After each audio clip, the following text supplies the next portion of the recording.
Сәлем достар, кanalıma қош келдіңіздер. Сіздермен бірге бүгін бүйрек ауруының басты белгілері туралы айтатын боламын. Менімен бірге болыңыздар. Бүйрек адам ағзасындағы ең маңызды мүшенің бірі.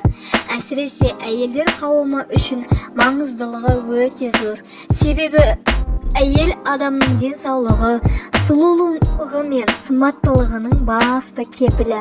Сондықтан да бүйрек жұмысының нашарлауы, оның әлсіздігі әйел ағзасындағы түрлі дерттерден хабар береді.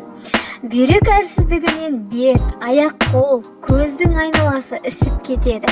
Бүйрек ағзадағы суды реттейтіндіктен оның жұмысы бұзылса, қан айналымы нашарлайды. Мұны ретке келтірудің оңай шешімі ұйқы алдында суды аз мөлшерде ішіп, белге арналған жаттығу жасау. Әйелдердің тез тоңу себебі бүйрек әлсіздігінен болады. Мұндай құбылысты жеңу үшін тамақтану рационын қадағалап, қой еті, сиыр еті, ащы бұрыш, пияз, зімбір секілді азықтарды көбірек пайдаланған жөн. Бүйрек әлсіздігі әйелдің жыныстық қарым-қатынастағы қызығушылығын төмендетіп, себепсіз ашуланып, климакс тым ерте басталуына әсер етеді. Сонымен қатар, бүйрегі әлсіз адамдар тез қартаяды, ал мұның алдын алу үшін түрлі емдік шараларды пайдаланып, жеңіл жаттығу түрлерін жасаған дұрыс. Бастың ауруы, ұйқының бұзылуы, мидың шаршауы, ойдың үнемі бөлініп кетуі де бүйрек әлсіздігінен болады.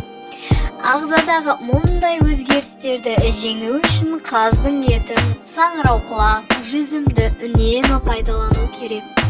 Бүйрек әлсіздігінен әйелдердің ішкі секрециясы жүйесі әлсіреп, бүйрек үсті безінен адреналин бөлінуі азайып, денедегі зат алмасу процесі бұзылады.